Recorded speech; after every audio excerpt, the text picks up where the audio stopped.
Nikola Tesla. The name itself brings up images of a lone genius, right? A man totally ahead of his time. And, of course, there's that huge legend, the idea that he invented unlimited free energy. It's an amazing story, for sure. But is there any truth to it? Well, today we're going to dig into the actual evidence and see if we can separate the myth from the man.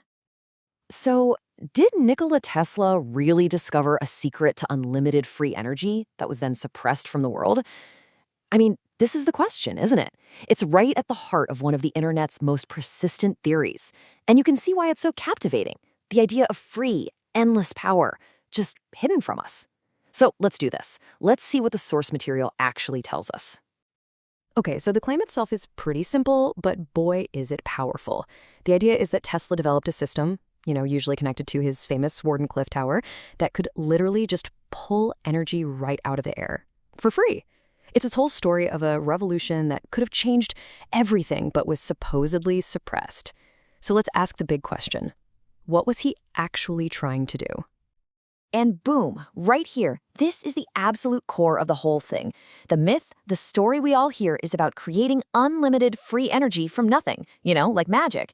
But the actual record, what the documents show, is that Tesla was trying to achieve the free transmission of energy. The energy itself was still generated by normal means. See the difference? He wanted to move it for free, wirelessly. The big mix-up isn't about the source of the power, it's all about how it was delivered. So to really get to the bottom of this, we don't need to go digging for secret, hidden documents. We just need to read what Tesla himself wrote. It's all right there in his 1907 patent. The truth, it turns out, has been hiding in plain sight this whole time. Okay, here it is, patent US 1119732A. And just look at the title, Apparatus for Transmitting Electrical Energy. Notice the word he chose. He didn't say generating or creating energy. He said transmitting. Right from the jump, in the title itself, Tesla is telling us exactly what his goal was, to figure out how to move electricity, not how to make it. And when you actually dig into the patent's text, his goal becomes completely undeniable. He wrote that he wanted to achieve the transmission of powerful disturbances to great distances. Now, powerful disturbances is just his fancy way of saying energy. He wanted to send it across the globe using the Earth in the atmosphere as the wires.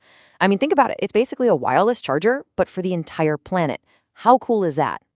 So the big question is, how did he think he could pull this off? Well, the key concept, the secret sauce, was something called resonance. The best way to think about it is like pushing a kid on a swing, right? If you just push randomly, it doesn't work well. But if you push at just the right moment, when you're in resonance with the swing, your small pushes can send them flying higher and higher. That's exactly what Tesla wanted to do with electricity. He wanted to tune his transmitter and receiver to the same frequency so energy could just flow between them super efficiently. And you know what's great? Tesla himself used a fantastic analogy to explain this. He talked about springs. He said a circuit with a large capacity is like a loose, slack spring, but one with a small capacity, that acts like a really stiff spring, and it can vibrate way more vigorously. By using that stiff spring idea, he could charge his system up to a much higher electrical pressure. He was basically building a giant, powerful electrical slingshot to launch energy around the world. All right, so let's talk about transmission versus generation and how this was all supposed to work. We've established the what. It's about transmitting power, not creating it. But what about the how?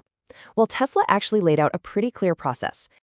Okay, so he basically broke it down into 3 simple steps. Now, pay close attention to step 1 because it's the most important part for debunking the myth. Step 1, generate power. The system starts with a source of currents, like a standard alternator. It has to be fed power from somewhere else. Then, in step 2, his apparatus takes that power and jacks up the electrical pressure, kind of like cranking up the water pressure in a hose. And only then, in step 3, could that energy be transmitted wirelessly through the earth and air. So, here's the bottom line, the most crucial point of all. The system didn't create energy. It was designed to move energy that was already created somewhere else. Think of his tower as a giant broadcast antenna, not a power plant. It was a totally revolutionary way to distribute power, for sure, but it still needed a power plant to feed it in the first place. The idea of unlimited free energy, it's just not there. It's not in the patent. Okay, but that leads us straight into the second part of the whole myth, right? The idea that this amazing technology was suppressed. A suppressed legacy? You hear it all the time. If it was so groundbreaking, surely powerful people must have conspired to bury it. Well, let's take a look at the evidence in plain sight. So was this revolutionary idea hidden from the world? I mean, this is really the key question, isn't it? If a technology is truly suppressed, it should, by definition, just disappear, vanish. There'd be no trace of it, nobody building on the idea. It would be a dead end in the history of science. So, is that what happened here with Tesla's wireless power? The answer is not even close. Look at this number, 100 plus. That's how many patents that came after Tesla's have cited his 1907 work as a foundational piece of their own invention. I mean, think about it. That's the exact opposite of suppression. You don't bury an idea by having everyone else build on top of it. And if you want a smoking gun, here it is. We're not talking about obscure inventors in their garages. We're talking about the Massachusetts Institute of Technology, MIT, Witricity Corporation, the California Institute of Technology, Caltech. These are the institutions and companies developing the wireless charging we literally use every single day. And in their own patents, guess whose work they're citing as prior art?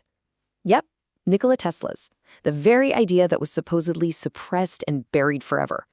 So far from being suppressed, Tesla's patent actually became a cornerstone for the wireless charging technology that we see all around us today. The big takeaway here is that Tesla's legacy isn't some hidden secret. It's literally in the wireless charger sitting on your nightstand. It's in the plans for wirelessly charging electric vehicles. It's alive and well in the labs of the world's best universities. His idea wasn't suppressed. It was just maybe a century ahead of its time, waiting for the rest of our technology to catch up. And that really just leaves us with one final question to ponder. Why is the myth of a suppressed genius often so much more captivating than the reality of slow, incremental scientific progress? The reality is that Tesla was a brilliant, incredible pioneer whose work laid a foundation for generations of scientists. The myth is that he was some kind of defeated magician who solved all of our energy problems in one go, but was stopped. So why are we, as people, so often more drawn to the myth? That's a question worth thinking about.